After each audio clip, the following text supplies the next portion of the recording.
habit. You know the one, you love it. Oh man, but it's probably actually killing you. Coming up, the daily habits killing you as you strive for longevity. This morning on Mornings in the Lab with Keith and Friends.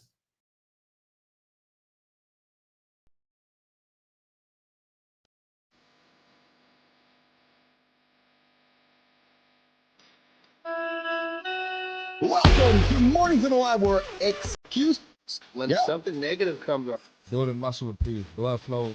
Nobody is expecting, John. If the lady's saying that, you're just be entertained by fun over here. How have I slept? Has my sleep been good? Is that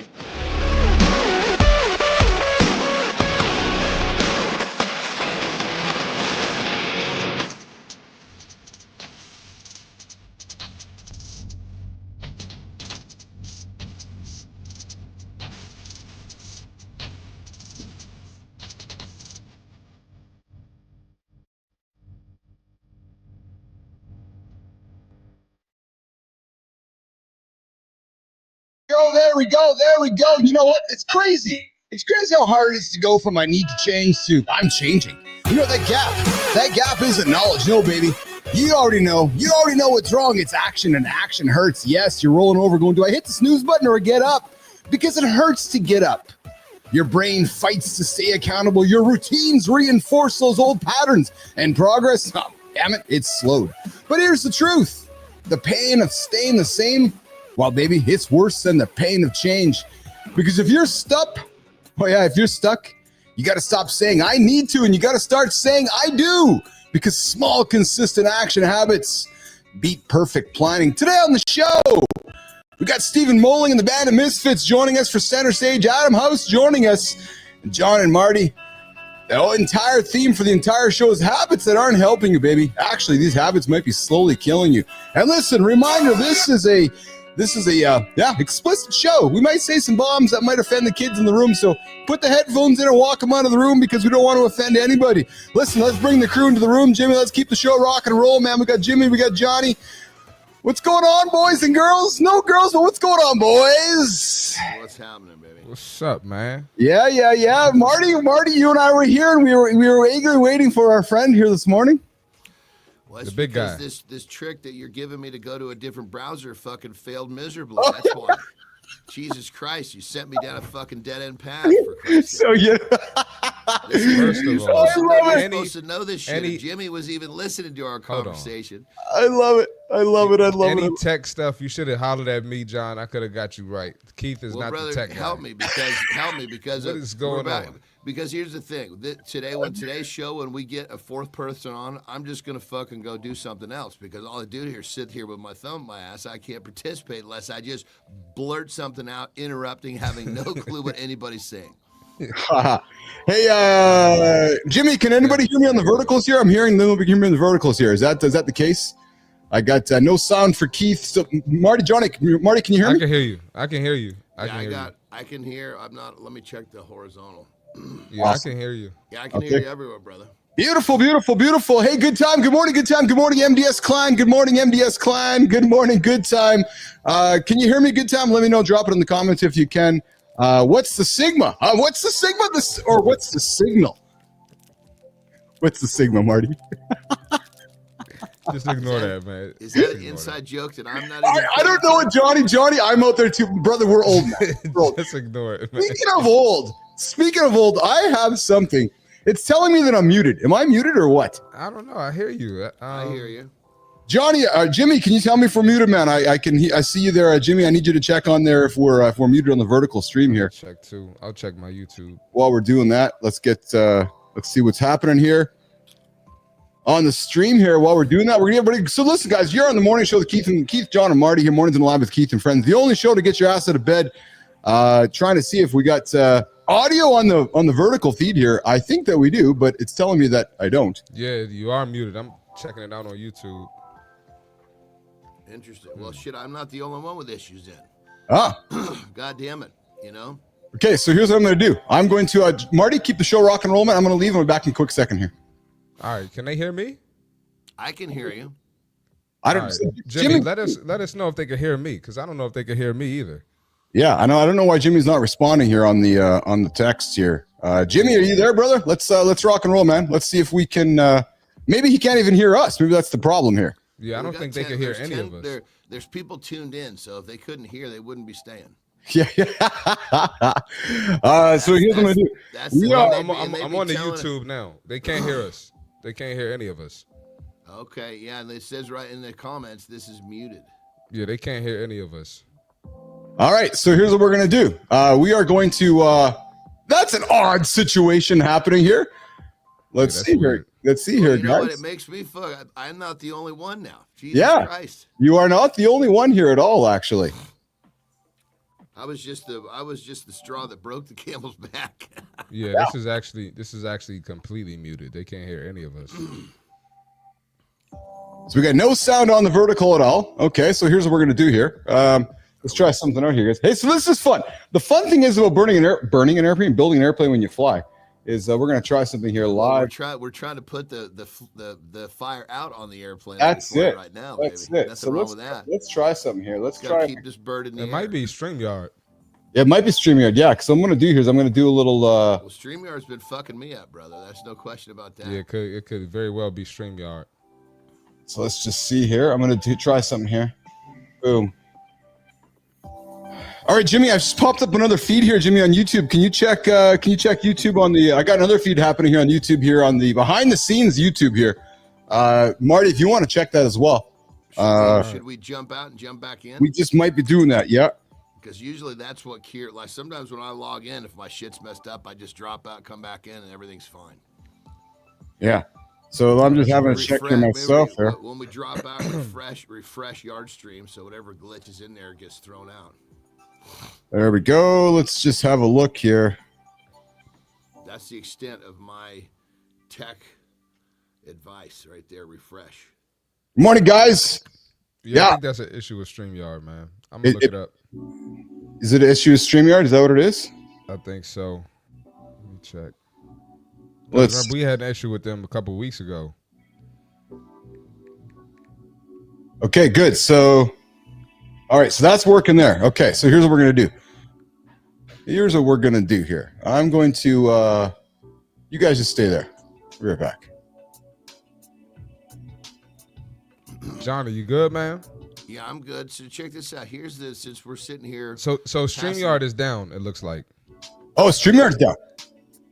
I'm looking at some stuff on Twitter, and it looks like people are complaining about it.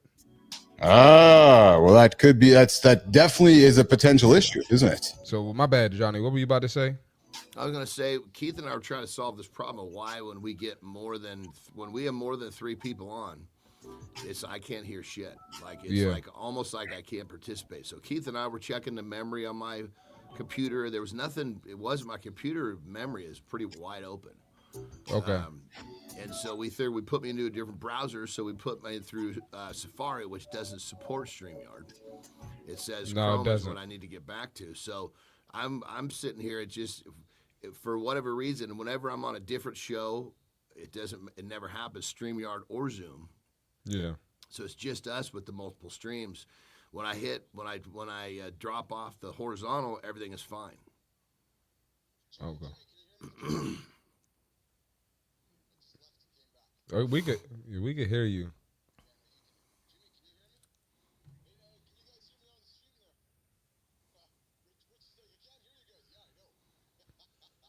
Let's try it again. I'm logging on the stream too.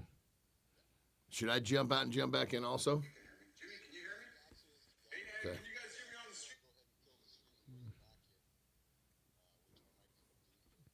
Can't hear anything. I can hear the behind the scenes, but I can't hear this. Oh, interesting. Maybe this is the glitch I need so that I can hear everybody moving forward. Wouldn't it be nice if we?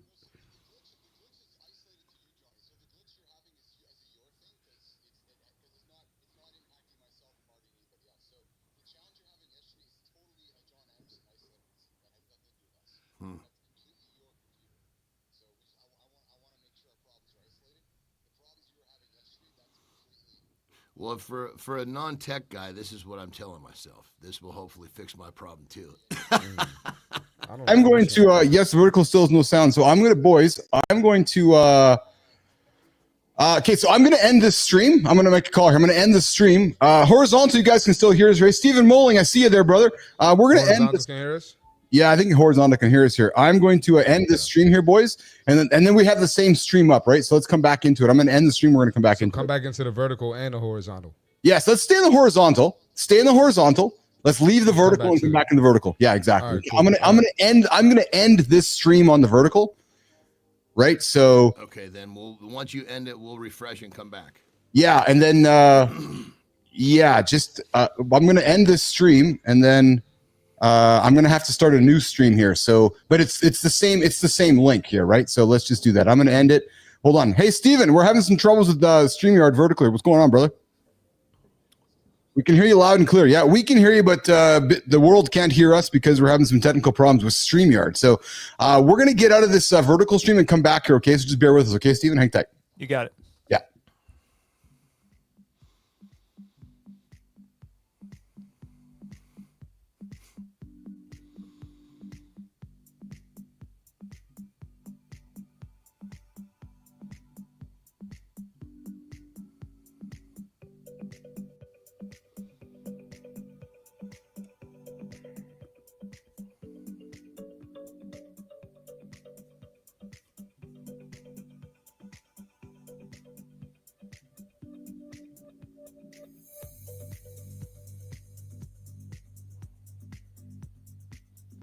Can you hear me now?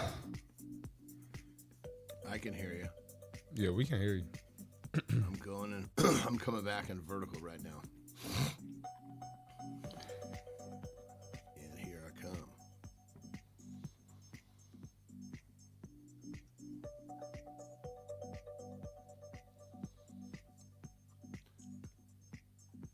So Marty, you're looking on the vertical on YouTube again to see if you can hear us now. Hey, Marty. We get back up. Yep. Let's go there. Yeah, it's still not live yet. No. Okay. And then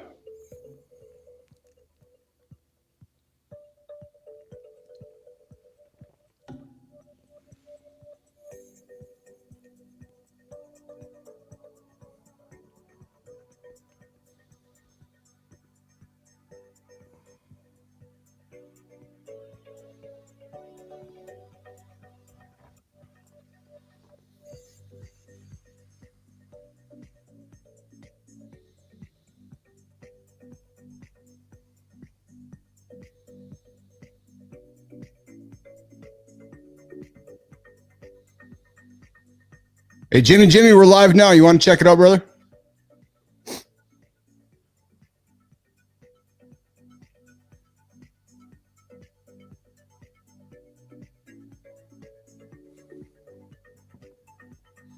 Jimmy, you want to check it out first now? Good morning, everybody. Hey, good morning, guys, on the horizontal stream here. We're trying to get stuff sorted out here. Yeah, we've got Jimmy checking here. Keep the show rocking and rolling. This is how shit happens when when you're building flames. Live, baby. That's right. Live. None of this recorded stuff. Figuring out as we fly. We patiently have Stephen Mouling waiting for us in the green room. Still can't hear it. Still can't hear it. Nope. Is it a StreamYard? Nope. You see you checked on the net rather than Twitter, see if it's StreamYard? It must be StreamYard. Yeah. It's got to be StreamYard. If it's not, no sounds. It's a StreamYard issue. Got to be a StreamYard issue. Okay. So, I see we got a viewer there right now. I think that's me. Okay, so we have no audio in the vertical at all, do we? I guess we could carry on with the horizontal until Jimmy figures this out, or is that not something Jimmy can figure out? No, it's not. This is not a Jimmy thing. No, this is sounds like it's a StreamYard thing actually. So what we're going to do is, yeah, that's what we're going to do here. Okay, so we are going to kill the vertical stream. Jimmy, we got sound on the horizontal, right, Jimmy?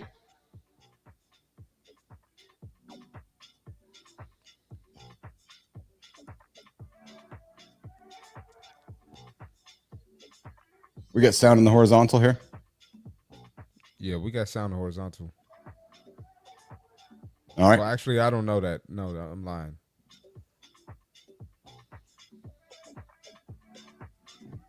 Jimmy's checking.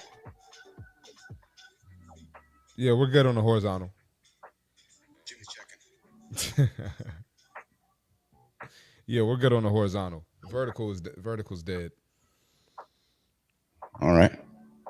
Let's you know what we should do? I wonder if we want to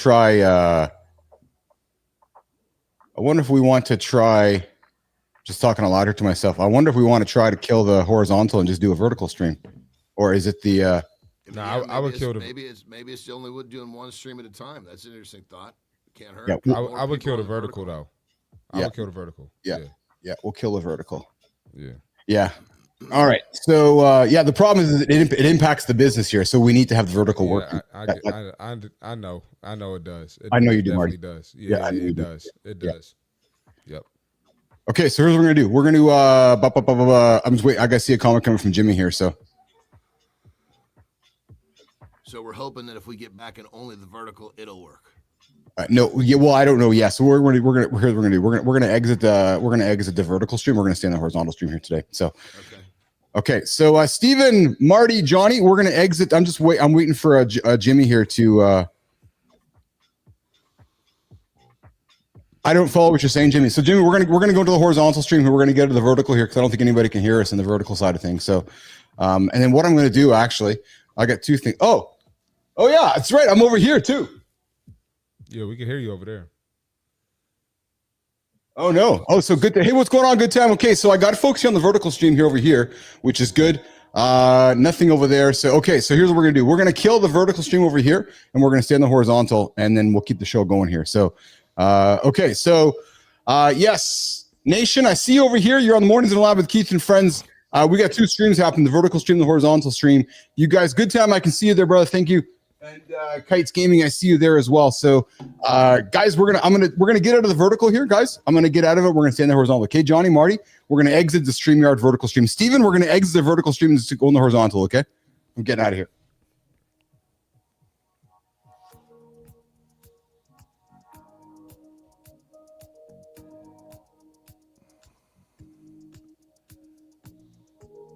All right, there we go. There. Okay, so, woo, baby. Let's do this here. Do that there. When I exited, it told me there was an error in that stream. Yeah. All right, Marty, Johnny, we're back. Jimmy, I think we're back here. And I got some folks here on the vertical side of things over here as well. So two things going on here. Business Athlete Nation on the horizontal side over there and Business Athlete Nation on the vertical side over there. We typically have a vertical stream happening, which is not working today. So we're just going to keep the conversation happening. We got Stephen Mouling. Listen, it's going to be a different show today altogether. It is going to be a on-the-cuff experience is how today is going to work. And it's the best anyway. There you go. So listen, let's do this. Let's bring up Stephen Mouling. Mornings in the Lab with Keith and Friends. Jim, let's bring up Stephen right now. There he is. What's going on, Stephen? How you doing? How are you, man? What's up, brother? You are part of an experience that we aren't used to having here in the lab when part of our technicalities don't work. But the good news is that we're figuring out on the fly. So how's it going? You're practicing agility. I love it. Yes, that's exactly it. Practicing agility on the fly. So Stephen, where do you join us from? We connected a couple of months back over on LinkedIn. We had some good engagement happening in the comments, and you struck me by your band of Misfits comment. Yes. Well, I appreciate you're a bit of a misfit on LinkedIn. So, oh yeah, glommed onto you. Yeah. I mean, from your handle on down, you basically are ripping all of the LinkedIn gurus without ripping them directly, which I love that nice little play. Oh, because you mean the profile banner didn't give it away? I think the absence of all of the cliches that you see with the LinkedIn gurus, you just kind of went after that. I thought you were very real and authentic and fun. I appreciate that, Steve. I appreciate that. We call him our nutty little fella because he gets out. That's what he is. He's organic. When he's organic, he can be a little bit nutty. That's why we love him. That's it. Right. That's it. So Johnny and Marty, if we look behind Steven, I suspect the guy may have read a book or two, maybe three. Or is that just there for show, Steven? Well, actually, this is my version of weightlifting because I'm trying to get pipes like John. Well, that's what Yeah. I do, brother. I can help you do that. That's what I do. Come on, baby. So you just Yeah. pick them up in the back and just lift them up and read them and close the book. right. That's how it works. That's right. Yeah. That's right. That's Yeah. awesome. That's awesome. So, Stephen, where are you joining us from today, brother? Where do you come from today? Richmond, Virginia. Oh yeah. Okay. Yeah. And tell me about the Band of Misfits. When we connected over on LinkedIn, I was struck by your comment of the Band of Misfits. Let's get into what that means, what that's all about, and why that resonates for you. Yeah. Well, I've always been a bit of a business misfit. I started my career in marketing. I've been a consultant for big brands, billion-dollar companies, Fortune 100, my whole career. About 10 years ago, I went through my own version of a leadership transformation. Oh. And every time out in my career, I've always looked at the problems differently than my contemporaries, and I've had a different kind of result, a better result. So Band of Misfits is really a leadership accelerator, and we're doing things differently from a leadership perspective, and I think a lot better. What does that mean to you when you hear misfit? Like, so when you hear that, what, like, is it going against the curve? Is it an outlier, an outsider? When you hear that term, Stephen, what does it mean to you? All of that, plus a rebel, plus somebody who's been misunderstood. And yeah, you were joking about the books behind me. So I've been an avid reader my whole life, especially biographies, people who have really done amazing things. And over again, I kept finding out that people in the world who have changed the world were all at one point called an outcast or a misfit, including people like Steve Jobs, including people like Dolly Parton in contemporary music. And so my whole thing, is that me? No, that's a fire alarm going off because I didn't turn the ventilation system on when I fired up. My comments are getting so hot on this show that I'm I setting love off. this, man. I gotta go turn on the ventilation Johnny's system. face. Johnny's face. It's like, what the hell is I was like, Come on, "Fuck Grandpa." me. That's never gone off before. That's I'm like, hilarious. Grandpa. God damn it. 1 second. Oh I'll man, be go right ahead back. go ahead there, Johnny. That's funny, man. That's fucking hilarious. So the show is completely off the rails today. We got Mouling, we got fire alarms, we got no audio happening on the vertical stream. I saw the comments there on X there, Marty, that day. Yeah, audio is not streaming out on YouTube or X on the vertical side of things over on StreamYard. Yeah, man. It's absolutely a StreamYard thing. I wanted to add what Stephen was saying real quick. Yeah. And you're right about that, Stephen. They even didn't like Jesus. So There you go. Oh, total misfit. The Total OG. misfit. Yeah. The OG misfit. Yeah. That's actually very true, eh? Jesus is the original misfit. Like, he's the absolute OG. He's the absolute OG. So if they didn't like Jesus, why do you think they're gonna like you? That's right. That's what helps me get through the day. That's right. Man, that's funny. So, Stephen, you talk about democratizing great leadership. Yeah. Yet, this show exists because people look for great leadership. Yet you're talking about democratizing it. What does that mean to you, Stephen? Well, so the space that I play in is in a company environment, right? So what I've observed over the years is sometimes, and I'm talking 1 to 5% of the population wins what I call the leadership lottery. They get to work for and learn from a great leader, but that's like lightning in a bottle, right? Yeah. Or you look at enterprise-wide companies, the Googles of the world, and Deloitte's, and these big companies that have massive leadership development budgets. And if you're lucky enough to work for that kind of company and have the right kind of leadership coaching, you're awesome. But I'm for the rest of us. And so I'm here to democratize. How do I make learning leadership at whatever level in your career journey accessible and available for all? Yeah. You said something about it's rare that how many people get to work for a Jobs or for a Musk or for those kind of characters, right? Or Bezos. What's interesting, Stephen, is that we as outsiders perhaps, aspire to work for folks like that. But I'm thinking that if you're in that inner circle, it might not be as enjoyable as those that speculate what it's like working for a person like Bezos or Musk, or, you know what I mean, Stephen? Because it's like, be careful what you wish for a moment, isn't it, Stephen? Well, listen, the people who were directly within Steve Jobs' inner circle, 201 all said he had a distortion reality field, meaning he would cast a vision so big and so impossible, and yet somehow it would come true. And everybody who worked for him said he was the biggest SOB they've ever met. Yes. Yeah. And they're lucky that they have worked for him. Now, those are the ones who survived his intensity, right? So you're right. Yeah, be careful what you wish for. And I think for some of us, learning from afar is probably a good thing.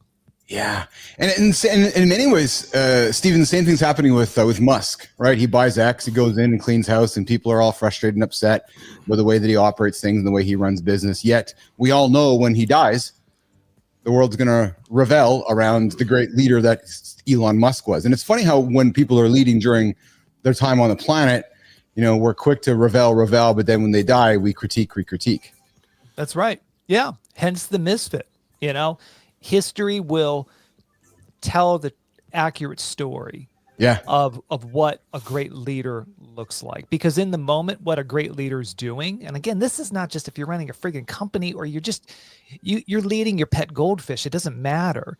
The point is, at some point when you step out and become your true self and your true vision, stones will be cast. And I'll go back to what Marty said about the OG Jesus, right? At some point when you speak the truth, it will be so startling and so stark to the masses who believe in the conventional wisdom that you may be attacked. And that's why it's important to really know who you are. Yeah. Stephen, you posted something a few months ago saying, I turned 50 today. Yeah. And I honestly didn't think you'd make it. You commented, you made this post, and you then commented on what you would tell your younger self. Mm-hmm. Today's theme of the show is all about stopping things that are preventing us from living longer. It's stopping bad habits. It's about, stop doing this so that we can live a longer life. As you reflect, Stephen, you're in your 50s now, as you race towards our 60s, myself and Johnny aside, what are some things that you think about or you struggle with stopping? Maybe here's a time to be vulnerable, or maybe here's a time to aspire. But when you think about the next 10 years, Stephen, what do you think about? Well, let me answer that question with something that I do every year, every month, that I teach my clients to do, which is to cast a personal vision. And that personal vision for me, as I look out over the next 10, 20 years, I have to be very open to the current reality and where my gaps are. And all of my gaps are my habits, my behaviors, my mindset, right? And so to get to that personal vision of what does a 60-year-old Stephen look like, feel like, act like, who am I becoming? I have to be honest with myself. And my New Year revolution is about going into an alcohol-free lifestyle. Because time and time again, I kept finding that I was hitting the ceiling of my personal growth and my health because of booze. And I just am not wired to process alcohol. And I think as we get older, most of us are kind of in that space. But that's my casting vision for how do I overcome the current version of Stephen to become the Stephen that I was born to be. Well, brother, with people tell themselves stories all the time about how alcohol is a helpful substance. It's just not helpful. It's just the story that people tell themselves. I mean, whether maybe you don't have problems with fighting in your relationships, but it makes you a lesser version of you. So for the factor, I love the fact that you've recognized, hey, pull out this piece of the equation and I'm going to grow. Yeah. And that's really, I think that's right there what people miss. Is maybe it's not fucking their life up in the way they can see, but it's holding their growth back. And to me, that's as big of a problem as having a fight with the loved one. Because if you're growing, you're going to eventually get to that spot where you're not going to have those fights.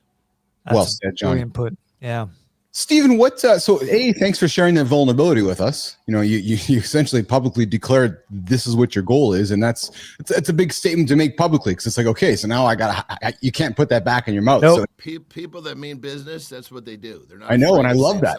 I love that. So he's going to honor the word to himself. He's not afraid. Who fucking knows? Yeah, and I love that. So, Stephen, I appreciate you sharing that on the show with us. Hell yeah. But was there a light that went on for you, Stephen, in the last couple days, weeks, months, where you're like, I just got to stop this? Yeah.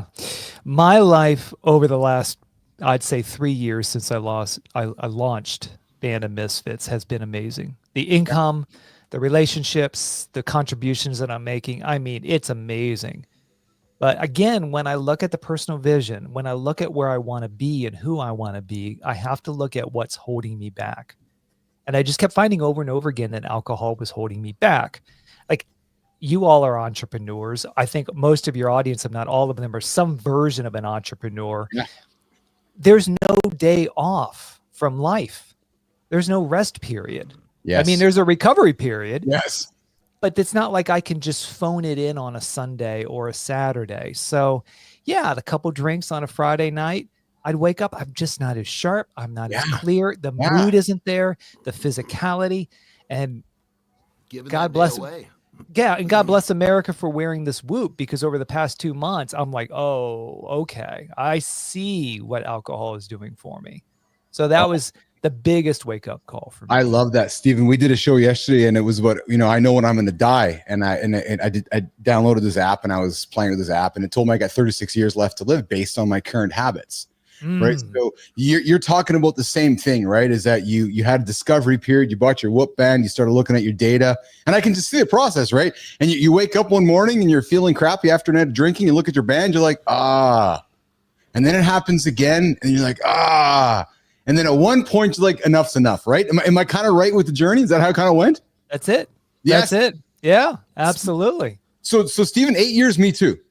Wow. 8 years ago, I was with my wife and having some drinks, and this wasn't a good thing. Got up the next day, I was like, that's it. I'm just done with that. It's not making me better human. It's not making me better for my partner. And we stopped. We both stopped. Wow. And it's been eight years of no alcohol. And it's just, I don't know. Tell me life is looking better on the other side of that decision. 100%. And I got no judgments to those that do like to enjoy alcohol. No judgments at all. No, none, zero. All grace. We all make our life choices.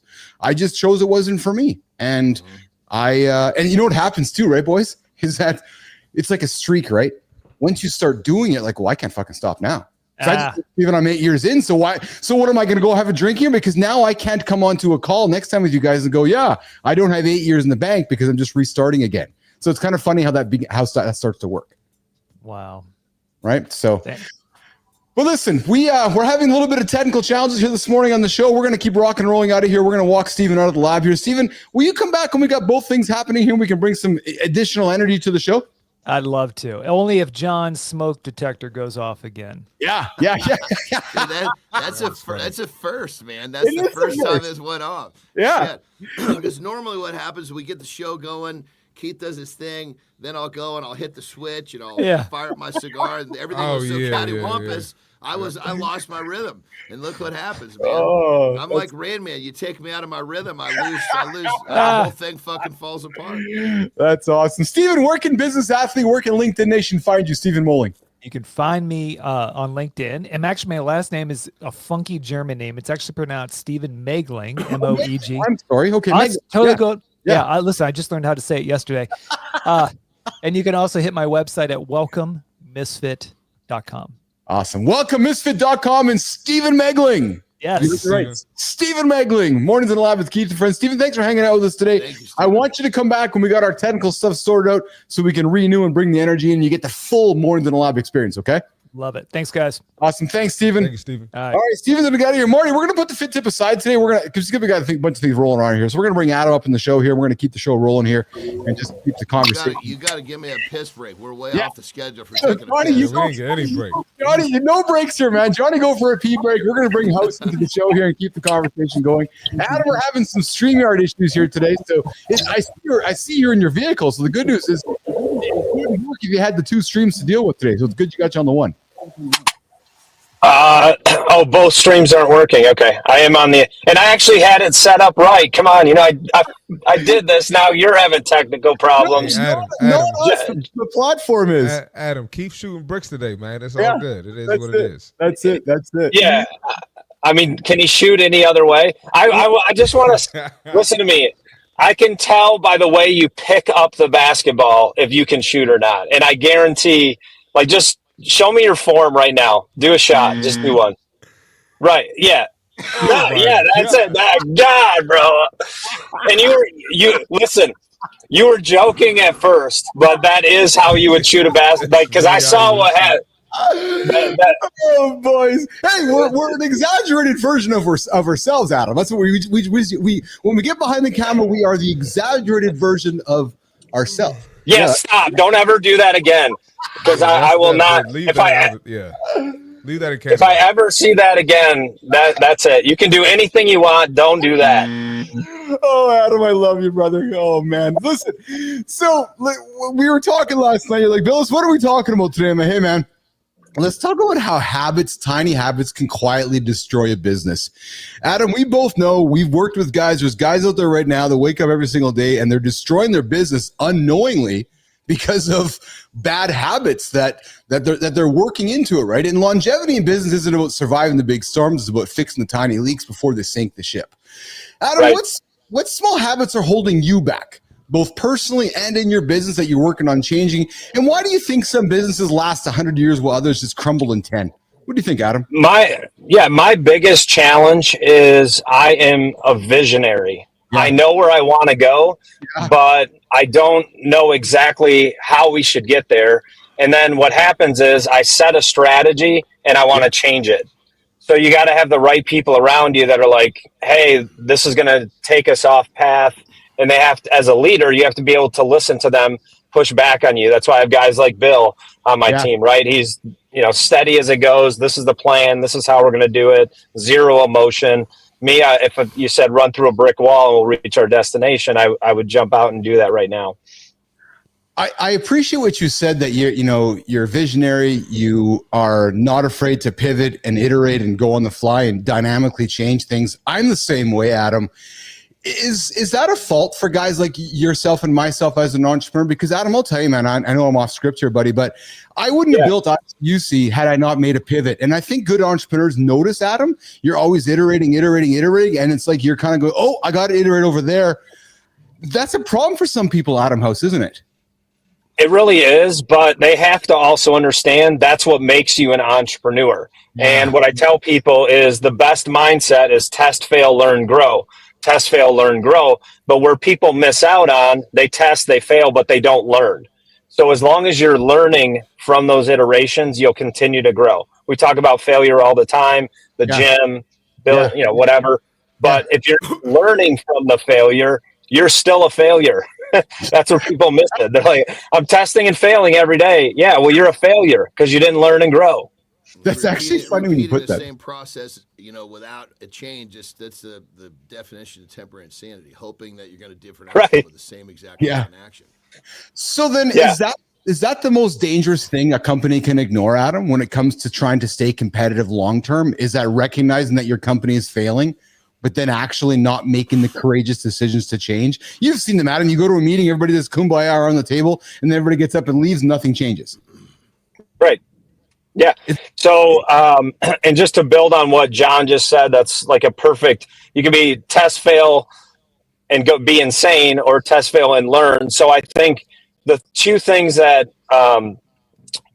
hold a business back, right, is being afraid to fail, making the wrong decision. And then the other thing is adaptability, which ties into testing, failing, learning, and growing. You talked about businesses that only last 10 years instead of 100 years. Well, the ones that are able to last the test of time, they adapt. You have to be able to adapt, and that comes through that process. Well, Adam, we were talking yesterday on the show with myself, Johnny, Marty. There's this, so Starbucks has a brand new CEO. Let's make it relatable in current events. So we all know in the last number of years, Starbucks seems to have gotten off track. Well, they have learned that they need to get back to getting coffee served in less than 30 seconds. Seriously.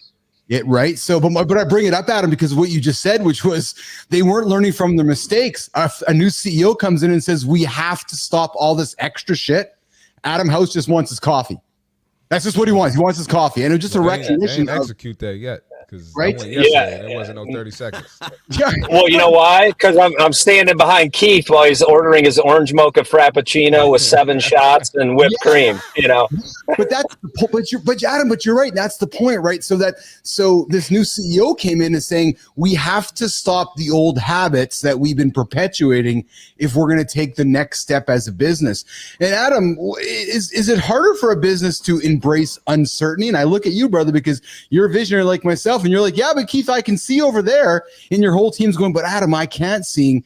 And then I find the common question is, we're uncertain about doing that, Adam. And you're like, no, but I can see it. How does a company balance the uncertainty of change versus following their leader, which is going, no, but I can see it though, guys. You know what I'm saying? Well, 100%. In the world we live in today, the average Fortune 500 company, I think it's down like 20 or 30% of how long they stay in business. And so where I'm going with this is, it's not about doing more. It's about doing less very, very well. And visionaries were tempted to chase shiny objects. You talked about destructive habits that we have. Sometimes we get distracted with, hey, I need AI. I need a community. I need this platform. Like, it's not about doing more. It's doing less better. Yeah. I love that, brother. I love that. I'm always saying, look, stop trying to do extra shit. Just remove some of the dumb shit you're doing and you're going to be fine. Yeah, there you go. Adam, as we wrap up the segment today here with our technical difficulties, I'm going to give you one last question before we rock and roll out of here. If your company had one bad habit to eliminate for a 100-year shot at success, what's that one bad habit any company should eliminate? Is there one? I don't know if there is one, eh? And no, it's a good question. The things that I think are most damaging to companies, especially in the virtual world, is unproductive meetings. Having a meeting to have a meeting. You just talked about, okay, like, do you really need to book an hour Zoom call? I've changed all my calendar links. You can talk to me for 15 minutes, 25 or 45. If it hits 45 minutes, I'm hanging up on you. Like, it's when a meeting is over, you can end it. And I love Elon Musk talks about this, where if someone's not contributing to a meeting, they actually expect them to get up and walk out. Yes. Have you seen that? I was like, dude, he's a complete asshole. Like I verge, maybe I'm a little too compassionate. That guy is ruthless, but it works. I think you were just talking about him as a leader as I was jumping on. Yeah. History will tell you that guy is a great leader. He's a visionary and he gets stuff done. It may rub people the wrong way, but he's building incredible businesses and he wouldn't be able to do what he does without that mindset. That's right. And brother, that theory exists everywhere. We can take this shit, like people say, oh, I need 90 minutes to work out. Bullshit. If you need to get something done, I can get a nasty workout done in literally 25 minutes. 5 minutes of warming up. I'll stick 2 or 3 exercises together and I'll loop these things for 20 minutes hard and I am cooked. Yeah. Hey, Adam, one last thing for you too, brother. We talk about leadership. You mentioned Musk. Bezos has been quoted as saying that when he goes into a meeting with his team, he's like, and I love what he said, because like, I don't know why they put an end time on the meeting. Because if we haven't solved why we're coming to the meeting for, why are we ending the discussion? So Bezos' philosophy is, if I'm meeting with Adam, we're coming there to solve a problem and we're not ending the meeting until the problem is solved. So he's like, I don't understand why guys and people put end dates on meeting times, because how do you know when the meeting is going to end? Because if you know when the meeting is going to end, you shouldn't have the meeting to start with. Think about that, right? Well, I'm just going to, listen, my segment just gets shorter and shorter. Pretty soon I'm just going to be a commercial on here. So you're late getting me on. Now you're kicking me off early. So I'll just, pop on and say, Keith's awesome. This is brought to you by the House of Bricks. So what I'm gonna say though, kill me, is Jeff Bezos also does not allow PowerPoints in Amazon. And when you get to the meeting, everyone sits for 40 to 45 minutes and reads what the meeting is going to be about, and then they have a discussion. So if that was my approach, and yes, we would not have an end date to the time. But, again, there's a reason these guys are the best leaders of all time. But Adam, you say something. I love what you said, because, and he puts the onus on his leaders, because he's like, if I'm coming to the meeting, why should I be doing all the work? If Adam's coming to present to me, Adam's saying, well, no, I've done all the work. Here's all the information you need to, be aware of. We typically go to meetings now expecting us all to catch up on the fly with the person leading us. So it's right. It's fascinating to me, and I love. Yeah, no one's reading your PowerPoint. No one's reading your PowerPoint before the meeting. They go in and they get it out, and they're like looking through it. You're talking to it. It's useless. It is. checking the box. It's checking the box. All right, Adam House joining us here today from his truck. What are you driving, House? I don't talk about my vehicles on air, but I'll do it anyway. It's a Ford. It's a Ford Raptor. I'll shoot you guys a pic. Oh, So. there you go. Adam House in the Ford Raptor from the hills of Michigan. I love it. The Black Ops there. There you See go. the Black Ops. Oh, And then you guys will love this military deal here. Look at that. Wow. You know, so because I go to war every day, man. Going to war every day. You've got to do it, baby. That's it. I love it. Style and profile of Adam House here, Mornings in the Lab with Keith and friends. Even when there's technical difficulties, we got the young man from the hills of Michigan joining us here today. Adam, I appreciate you, man. You can find Adam at the House of Bricks community, the greatest advisory community on LinkedIn and on the planet. Go to House of Bricks. Just go find Adam on LinkedIn. He's out there all the time. He's always dropping comments, always in the feeds. Adam, enjoy your day, brother. Drive safe, okay? All right, Adam. Hey, good to see you guys as always. Take care. Thank you. All right, cheers. See ya. All right, Adam's out of here. We got Mr. Zeglin joining us here on Minefield. Jimmy, let's keep the show rolling, man. We're going to let me take a quick one real quick, Keith. Marty's taking a break. We're going to get Marty off the stage here, and we're going to bring Mr. Zeglin up. What's going on, AJ? Hey, how you guys doing? Well, you know, we're having a little technical difficulties today. We don't have a vertical stream here happening today, as you may or may not know. So Yeah, I just sent you a message that in the chat because I just tried to log in and I just sent a thing. I'm like, hey, I don't know if you guys know this, but yeah. you know it. So Yeah. never mind. We're figuring it out on the fly. How are you, brother? So listen, AJ, before we get into it, Yeah, I got to tell you, you know, you and me, we made a very honorable, respectable decision on Saturday night.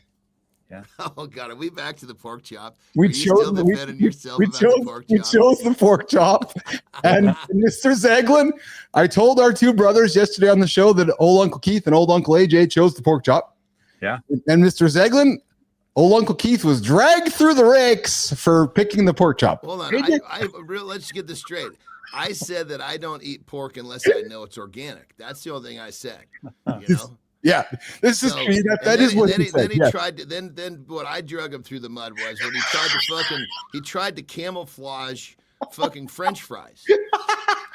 I mean, if you're gonna fucking eat it, just say I ate some fucking French fries. Okay, you made the choice to eat some French. Don't fucking try to describe the potatoes in some way where you can't tell what they are. Come on, AJ, man. help me out, brother.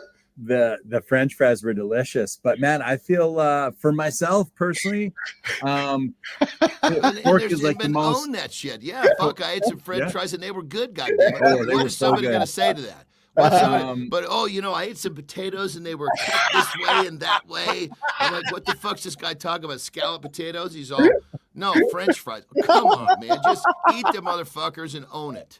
They were good. I feel the pork chop might be one of the most underrated cuts of meat of all time, man. It's you get a really nice, perfectly cooked pork chop really well, and it's crazy. Oh man, the flavor's unreal. You just got to get it right. And I'm a huge steak guy. Like I love steak, but I've had a few pork chops in the day that I feel have rivaled any steak that I've ever had. I totally agree. I mean, I had a buddy of mine that was a big hog, boar, hunter. Yeah. Some of the meat that I would get from him was like crazy good, man. Crazy good. Yeah. But keep in mind, we can pretty much realize that pig or that hog, whatever, that boar wasn't eating fucking garbage that the farmer dumped into the pen. Right. Listen here, pork chop Keith. I'm not letting that slide. And now we got pork chop Zeglin up here too. Come on, man.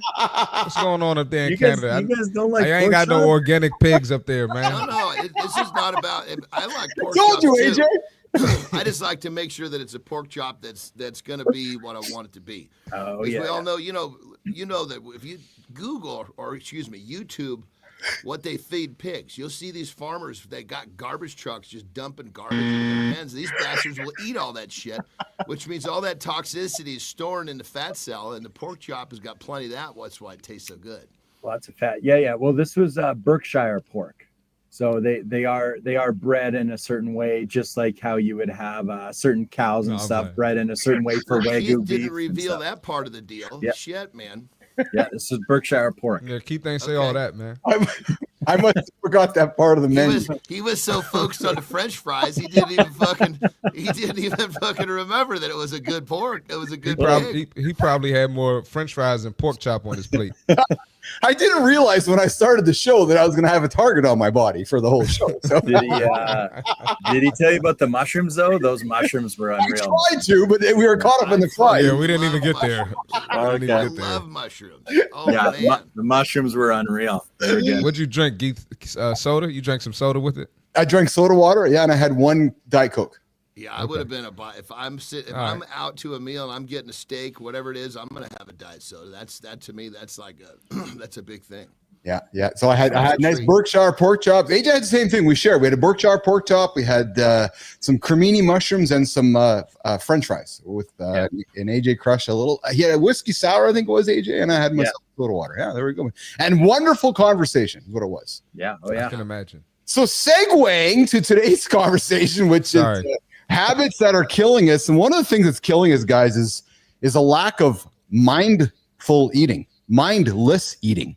And I thought we'd just kind of go down the table today with Mr. Zeglin around talking about a mindful eating journey. And I know we talked about it a little with Jory over the last couple of weeks and so forth, but AJ, let's talk about breaking the cycle and mindful eating techniques and the power of listening to your body. And I know you're thinking, oh, Keith, this sounds repetitive. It might be, but to some people, we need these repetitive messages for the light to finally go on. Listen to Stephen Mowgli, right? Just a number of minutes ago, he's like, yeah, it took me a number of instances to finally wake up and go, I got to stop having alcohol. I got to stop drinking. Right. But AJ, let's talk about the life-saving benefits of mindful eating, because I know all of us on this show, all in our life, have all sat down on the couch and just mindlessly killed ourselves by just eating mindlessly. Let's talk about it, AJ. Where do you want to start, brother? Yeah, I mean, well, I think in our society, there's so much attached to eating, right? It's a huge social, huge social event, food and alcohol, right? I mean, man, you get around specifically, let's say where we are in Winnipeg in the winter, where climate wise, it's not the best. Yeah. It's brutally cold every day. You hit minus 40 Celsius with the wind chill and stuff like that. And then all of a sudden, all your activities are situated inside with friends, eating and drinking and stuff like that. There's this huge kind of social component to it, which I think is just hard for us to kick, right? And because we're really attached to it, right? So this is specifically leading into like this time of year, right? And then I think too, just when we're not busy, right? When we're not being productive, right? Yes. We eat. That's what it is for me. If I'm busy, if I got a lot of stuff going on, don't get me wrong, I'm eating, but I'm usually making pretty good strategic choices because I only have so much time to eat, and I'm trying to get ready for my workout or eat after my workout and before I go do this and this and this, and I'm around all over the place. But if I'm just home sometimes and I'm bored and I got nothing to do, holy man, I can really go to the cupboard there and put a dent in the junk food drawer, right? Like it's yeah. So I mean, there's a whole bunch of components to it. So well, it's become normal as well. Like totally. Yeah. Once you're in a setting like you're talking about, everybody's doing it, and it's just like, okay, well, this is just what we do, And on that level, Keith, the thing that because I lived a huge chunk of my life in the way that you're talking about. Yes. Once I finally started to, I literally would use a visualization technique, and sometimes it worked, sometimes it didn't. It works great now, but I had to practice it. It's like, okay, if I make this bad decision, how I'm going to feel in an hour, because I'm going to enjoy this for a few minutes, but how am I going to do? I want to trade a few minutes for the rest of my day, and it was like I would visualize the emotion, yes, and I would chase down the emotion that I wanted to achieve. Yes. And for me, that's even today, that works amazingly. And all I got to do is just settle myself down for a few fucking seconds, not to tear in, because my brain is telling me, eat that fast. Yes. I'm just trying to focus. It doesn't want the other side of my brain to come in and talk some sense into the situation. Brother, I can relate to you so much there. Go ahead, Marty. Yeah, I was going to say, too, I think two big things are, one is lack of education. So people don't know how detrimental these foods are and how it's killing you. And then another thing is like people don't realize it's preventable or it's changeable, right? So, you know, one of my recent videos I made, somebody was in the comments like, you know, he can't do anything about his gut. And it's like, no, you can do something about it. You can prevent it. And then if you have it, you know, you can change it. So I think those two things, the lack of knowledge there, I think that affects people as well. Yeah. Well, it is the learned helplessness that the world got from Corona. You know, it's like we were taught to like, we can't do anything about it. And to me, I like this idea that we can't do something. It got worse from Corona, and I think that's got to be uprooted somehow. And then on top of that, all these foods are now becoming addictive with all the shit that they're putting in there. I shouldn't say all, but many of these foods are becoming addictive. Good morning, Yvonne Teo. I see you there in the vertical stream here. I do remember you. I thank you for joining us here on the show here. If you're looking for the full show experience, I invite you to join the horizontal stream because you're only getting me over here. But if you join the horizontal one, you're going to get everybody there. But I do see you there. Thanks for hanging out. Yes, Shinku, it's his thyroid. Yeah, we hear that quite often. And Johnny, dude. I help people with that shit all the time. That's the biggest fucking cop. I mean, Grant, is it going to be more challenging? Absolutely. Is it possible? 100%. I get that a lot too. Fuck. Yeah, so I've been there too, AJ. If you remember, I know I had a conversation with you a few years ago about my thyroid and shit. When it's just, you know, what I hate about that is that's the perfect shelter to hide behind, right there. It is. It's the fucking perfect response from the doctor. Oh, here's your levothyroxine, or here's your Synthroid. Away you go. Really? Like, it's a fucking joke, man. I'm sorry, but everybody's got thyroid problems, so we just got to dismiss them, give them their medication, and send them on their way. I hate it. I absolutely hate it because it doesn't do anything. Johnny, I'll tell you, man, I can relate to what you're talking about, the mindless eating things, right? Where you're out and about, you're like, okay, I'm gonna go drive to get some shitty food so I can be fat. And your brain's just telling you to do it, eh? Your brain's like, go to Crumbles, go. It's moving so fast. Yeah, you know, and you're mindlessly driving to the store, right? And you mindlessly walk in, you mindlessly pull your fucking credit card out, and you mindlessly buy, you mindlessly get in the vehicle, and you crush it.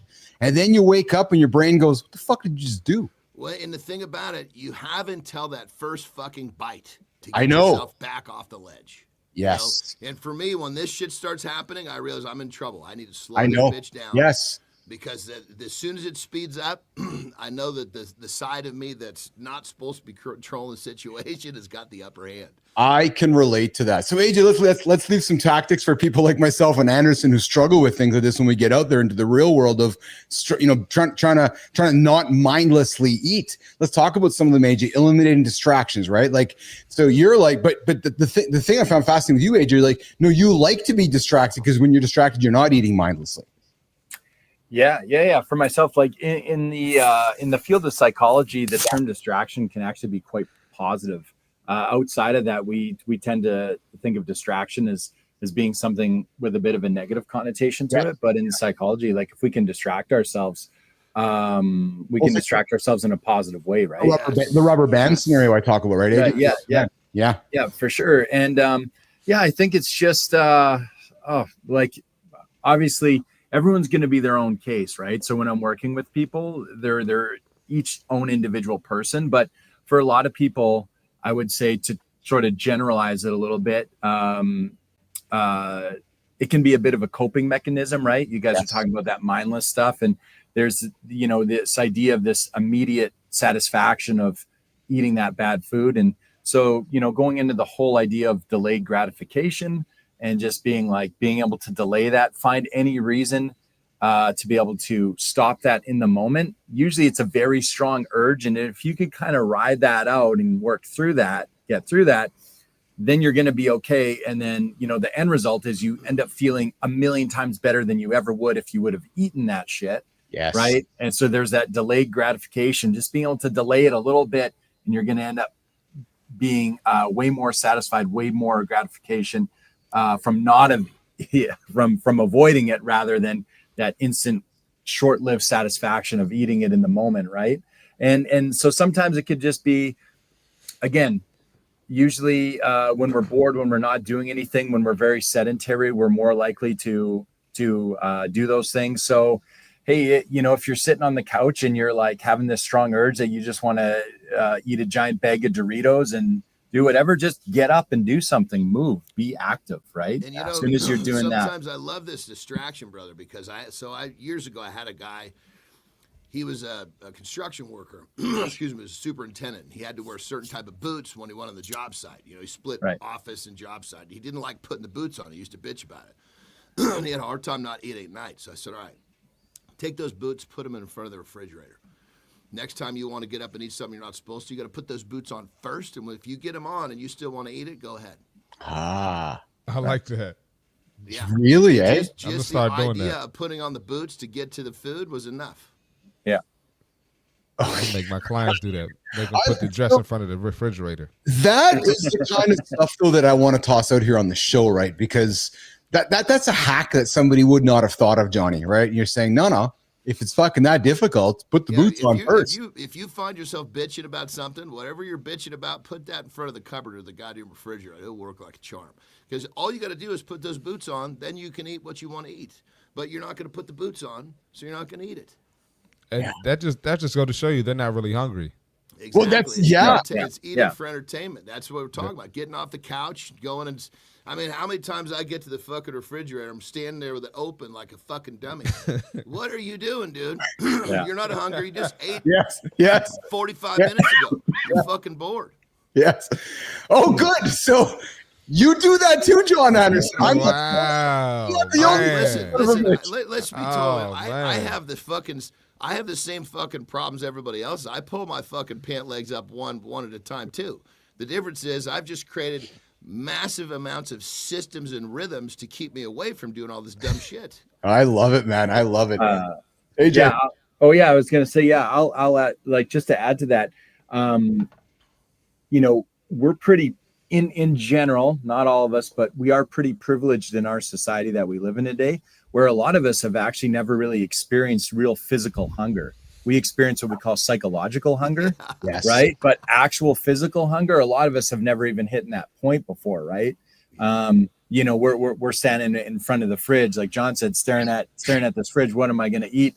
Because we haven't eaten in like an hour and a half or 2 hours.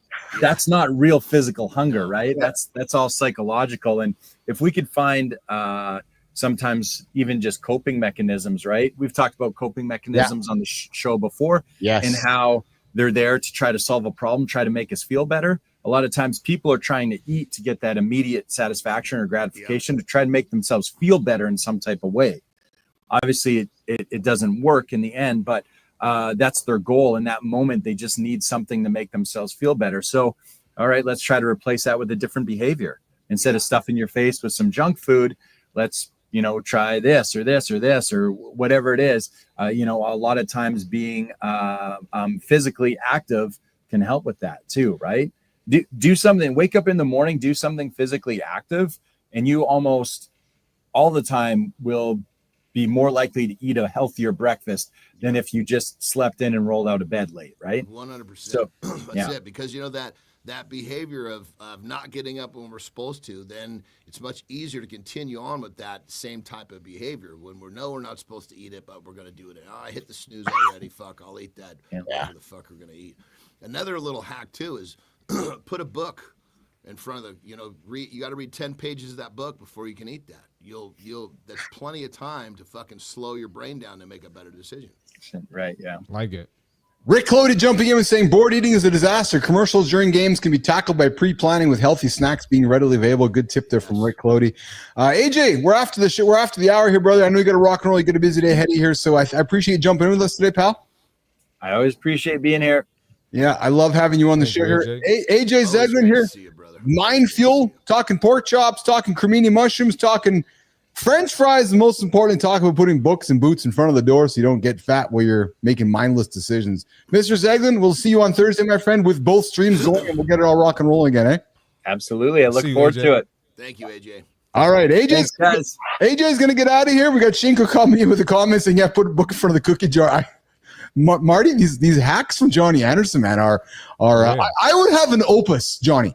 I'd have an opus if I put a book in front of the peanut butter jar in my house. Dude, I would have the greatest fucking personal journal from Keith Bilous if I put a book in front of the peanut butter jar. I should try that out, actually.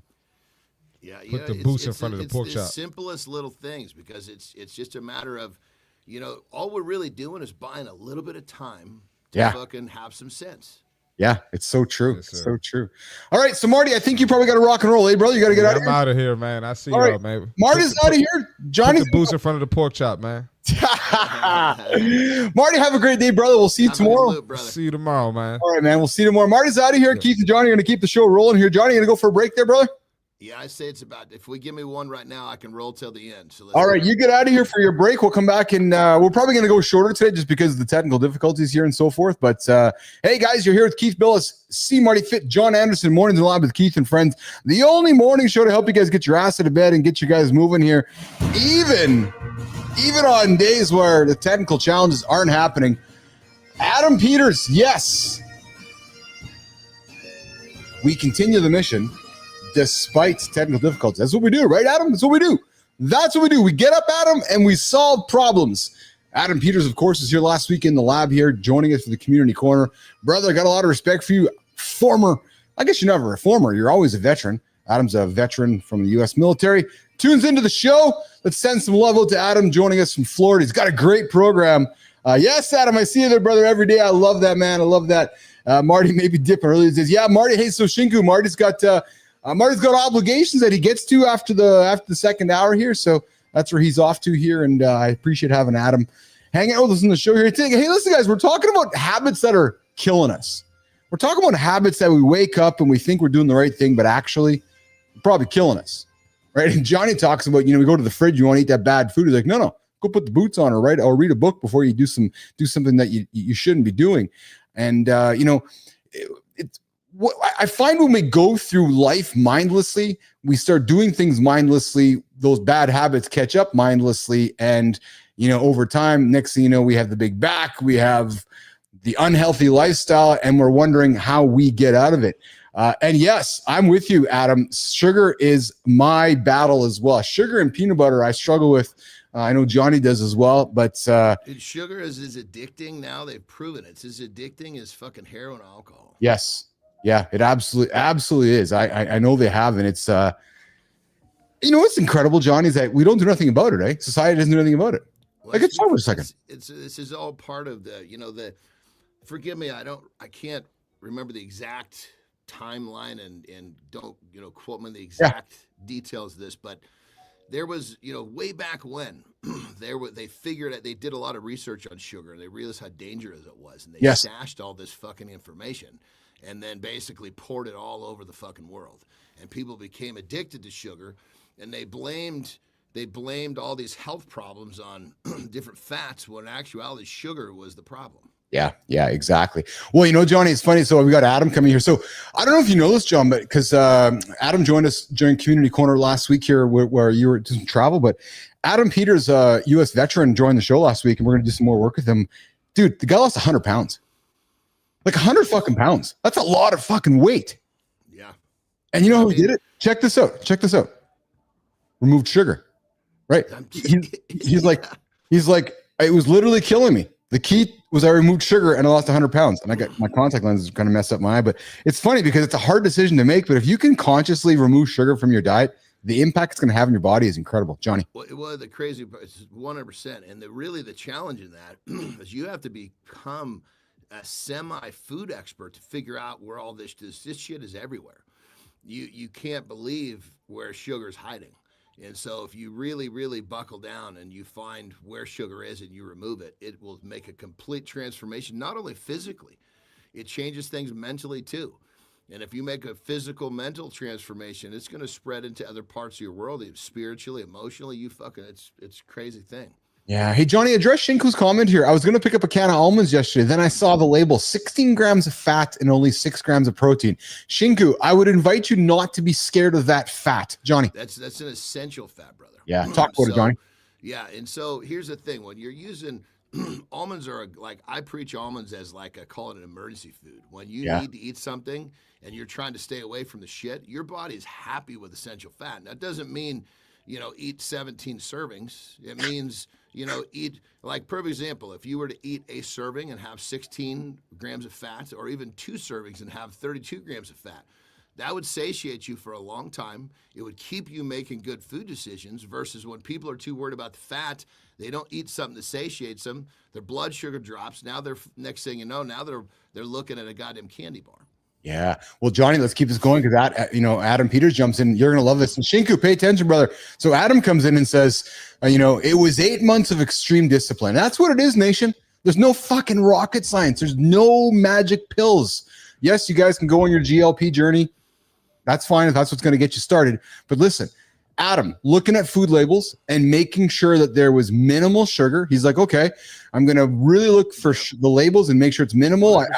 I know I'm going to maybe not be obsolescent with sugar, so I'm going to get minimal. And then I'm going to It's called unintentionally digested sugar. You avoid it like the plague, but you can't. It would be almost impossible in our current world to never ingest sugar.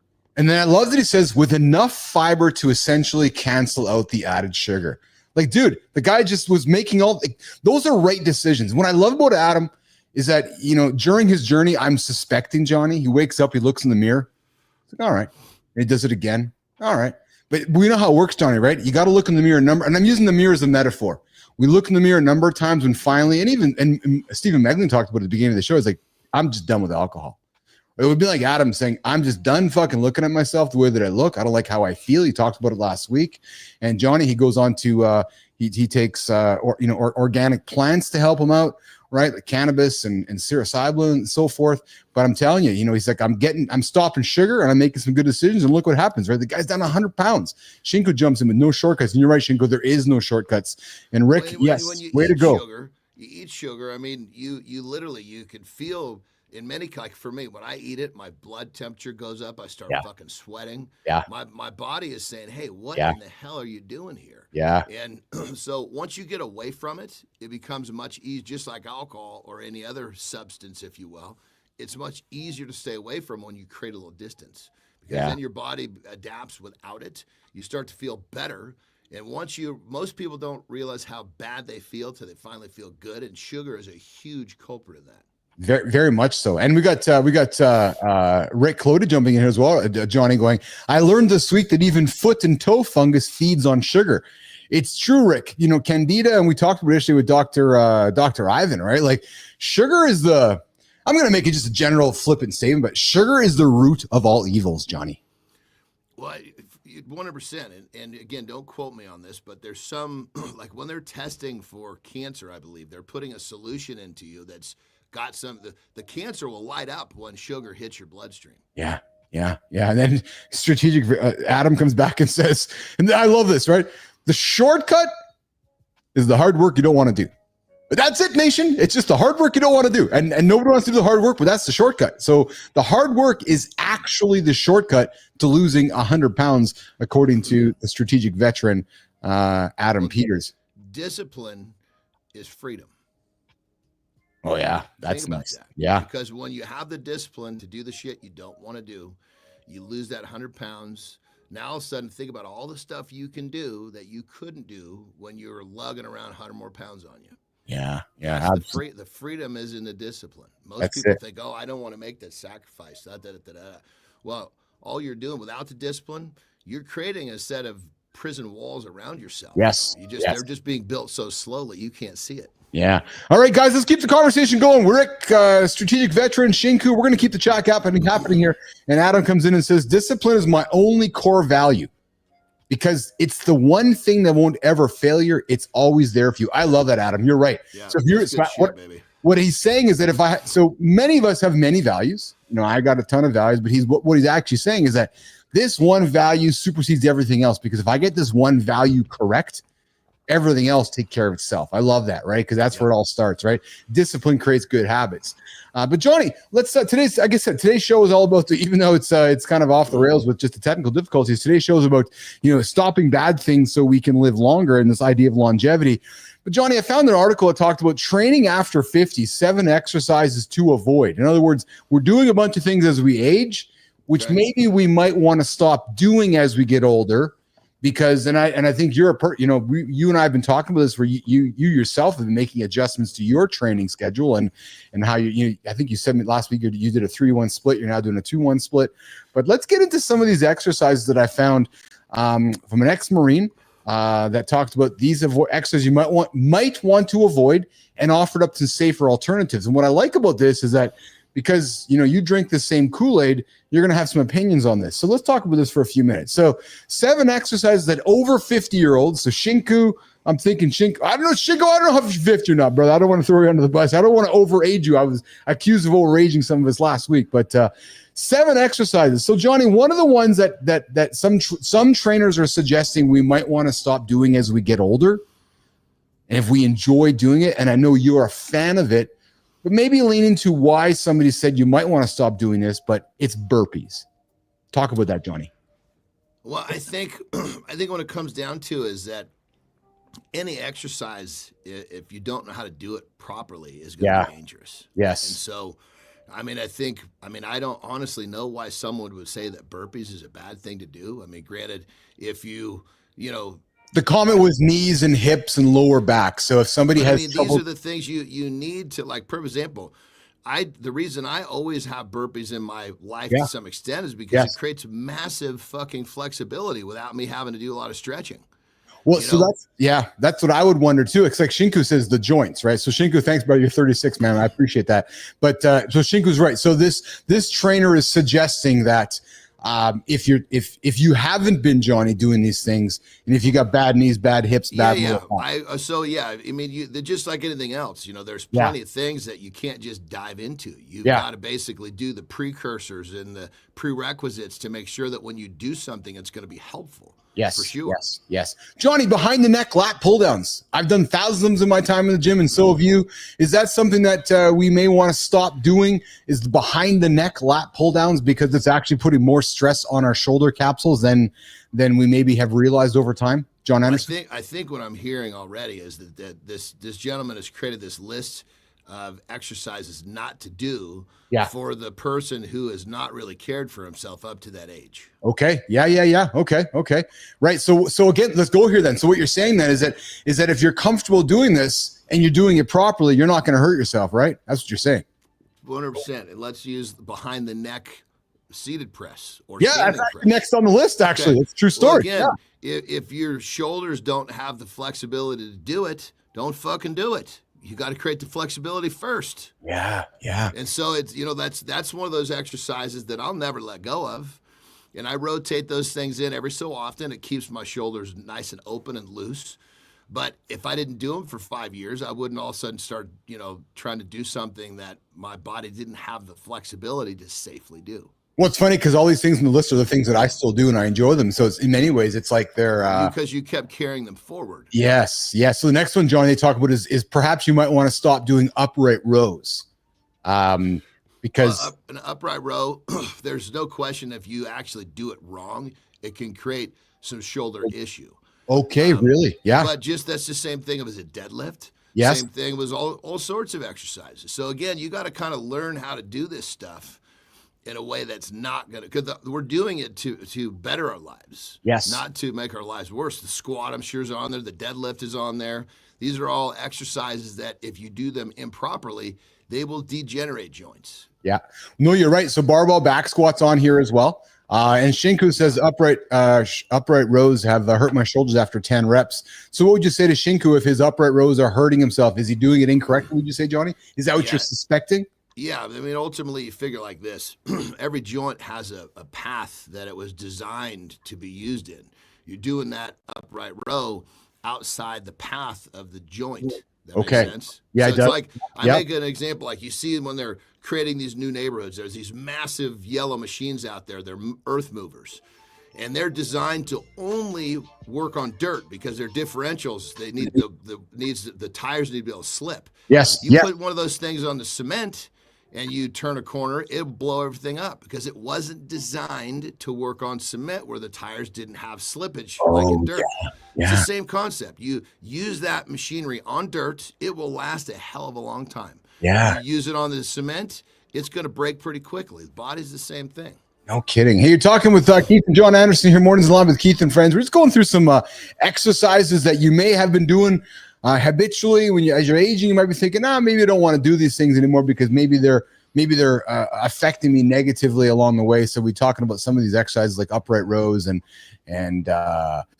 barbell bent over rows. And this guy's like saying you got to end the bench press. I don't know, man. I'm a bench press dude. I don't know why you'd want to end the bench press. Again, you've got to learn how to do it. The bench press done improperly will burn up your shoulder real quick. Yeah. So I'll give a quick tutorial on that one. Yeah. Right? Because most people love to bench. So most people, the first thing they do is they think about bending their elbows, and their elbows come out like this. Yes. First movement you got to do is you got to think about turning your elbows tight to your sides and bring them close. Yes. That completely changes the angle that your shoulder is being put under load, and that's where you'll have no problems with your shoulders. But now keep in mind, if you've already fucked your shoulders up from doing bench press improperly, changing the form now is probably you're a little late to the party. Yeah, no kidding. All right, so listen, you're here, Keith and Johnny here. We're going to work towards wrapping the segment up here on the show here, but I want to do something here. I got something, Jimmy. I'm going to pull up something here out of the Gammas here that I'm going to surprise Johnny with. So because we're the same age, I'm going to suspect that he knows about this, and I'm going to have some fun with this. Shinko's like, I'm bench pressing right now. Do it right, Shinko, or you're going to hurt yourself. Johnny, do you remember Chi-Chi's? Chi-Chi's. What is that? That old Mexican restaurant that was around. We grew up with. Dude, you must know of Chi-Chi's. Come on. Honestly, keep in mind, brother, you got to remember, a good chunk of my life, I grew up out in the country, so we didn't really, but Chi-Chi's. I mean, they have different. No, I've never seen that. They might have different. Maybe like Carl's Jr. is got a different name on the East Coast. Yeah.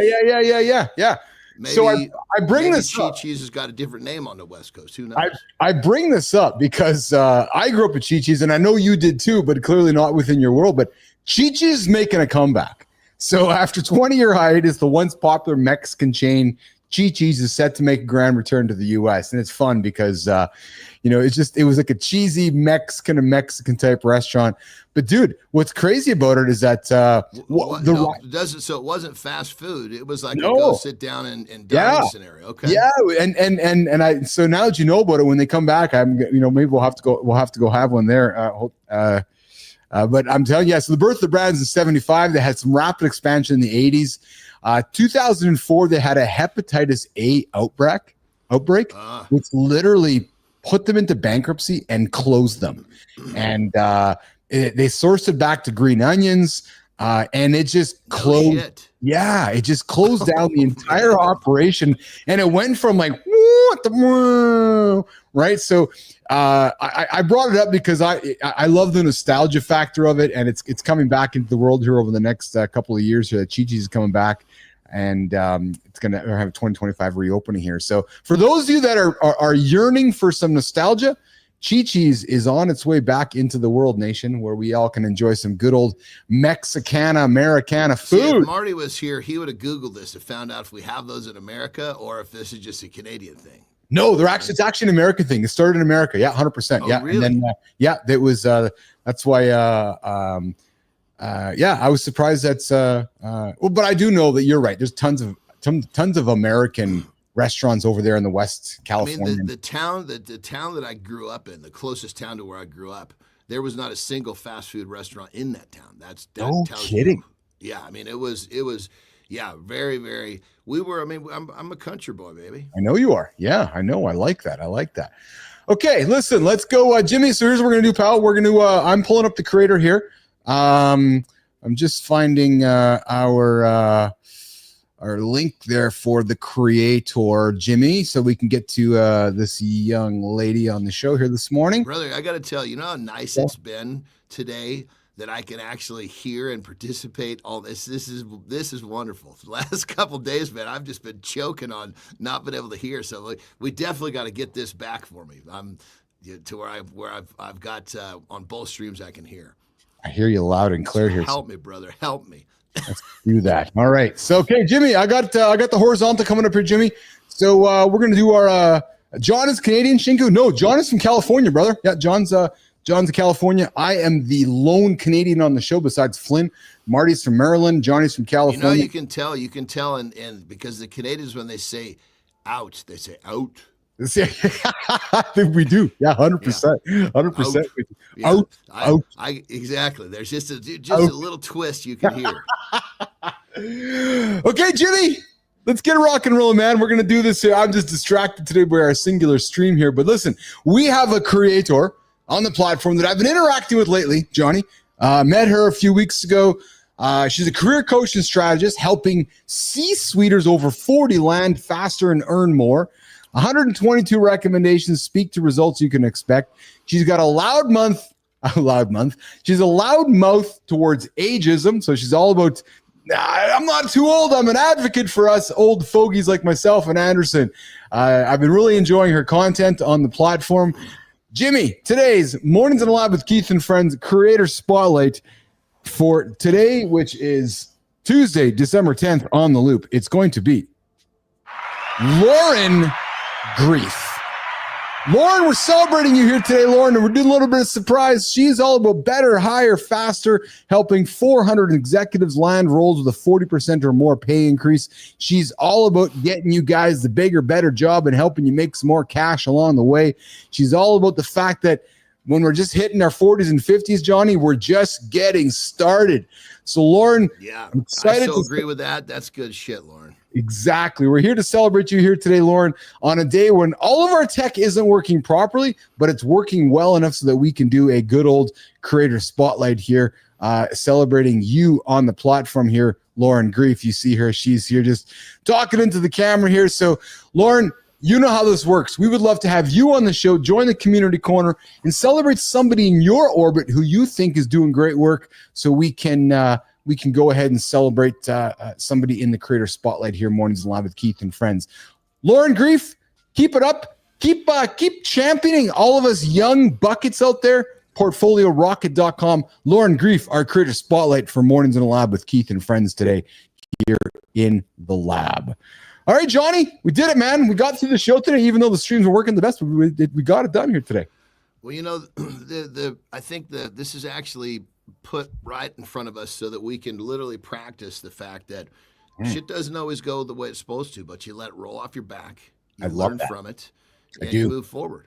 I mean, these are just miniature little test moments. Are you going to hold your shit together, learn, and move forward? Or are you going to get all bent out of shape and waste a bunch of energy that doesn't help you progress? Yes. I love that, man, because it's so easy. Because I have been that fellow in the past, and maybe you have as well in your journey through life, where I would have reacted much differently. Yeah. Right? When I'm like, well, okay, let's deal with what we have control over. Yeah. And we're responding now. We're responding, not reacting. Exactly, the reaction is the waste. Yes, and I appreciate you helping me learn that, because in the old world, and what we're trying to teach guys like Shinku and Adam and all our friends tuning into the show is that, you know, we could easily emotionally respond, it's not fucking working, and get all emotional, put all that energy over there. Or, like, all right, it's like going to the gym. I'm having a shitty lift. Just keep going. Go back tomorrow. That's it. That's how it works, right? That's right. All right, pal. Hey, how was your drive back home yesterday? Was it a good drive? It was good. Yeah? It was actually... Basically, whenever we travel like that, Terry drives and I just basically open up my laptop and do what I do. So it's, you know, those travel days, it's actually, I get a lot done because I'm isolated. I don't have any distractions. It's easy to, I guess it's easier to really kick ass when you're in that place where nothing can come and, you know, get you out of your chair. Get in the way. Exactly it. All right, Adam, I see you there showing up every day. That's it. The strategic veteran showing up every day. And some days are better than others. Some days it's a 6, some days it's an 8, some days it's a 10, some days it's a 2 out of 10. But the reality is the next day comes, the next week comes, the next month comes. And as long as we keep showing up, more often than not, in my experience, more often than not, generally gets you the success that you desire. So as we wrap up today's show, I invite you to consider stop doing what you think is getting you in the right direction. And as Adam said, stop it, learn from it, move forward, and develop some new habits. And magic can potentially happen. Jon Andersen, let's rock and roll out of here. Back tomorrow for the Loop, 8 o'clock Eastern time. Wednesday show, rest and recovery day for me. Johnny, you got a lift going on today? Or you're taking it off today? You know, I'm actually going to take the day off today. I'm actually playing with my split even more. Tell me. Well, because I've had 2 weekends in a row where I've had to kind of take multiple days off, and I planned for it. Yeah. But I feel like the different. I'm feeling that there's something there. So I'm kind of playing with doing more in a workout, but giving myself. I'm going to play with the every other day scenario, see how that goes. I can't say that this is the formula, but I'm testing. Interesting. And as you taught me, you made that decision yesterday at noon. Yeah, I mean, I basically yesterday there's just certain signals that I get from my body that says, hey, you need to go a little further down this. So the workouts that I'm doing, it'll be like a deadlift and a pull-up combo. So it's a lot of big muscles, but then taking that next day off. So I'm just kind of playing with it a little bit. I love it. It's a lot of fun to gather the data. I love that. Shinku's, I think I'll go back to the 2-to-1, but I don't know. Yeah, Shinku's like, have an awesome day, Johnny, and I sometimes take a whole week off. Hey, Shinku, we got to do, man. What I love about you is that even if you take a week off, you show up the next week, because that's just how life is. Just like we show up every single day, 8 o'clock Eastern time, right here, guys. Mornings in the Line with Keith and friends. Myself, Jon Andersen, producer Jimmy, C. Marty Fitz, and for Stephen Megling and Adam House, we're out of here. We'll see you guys tomorrow on both streams, vertical and horizontal. We'll see you guys tomorrow. Have a good one, guys. Let's get out of here, Jimmy.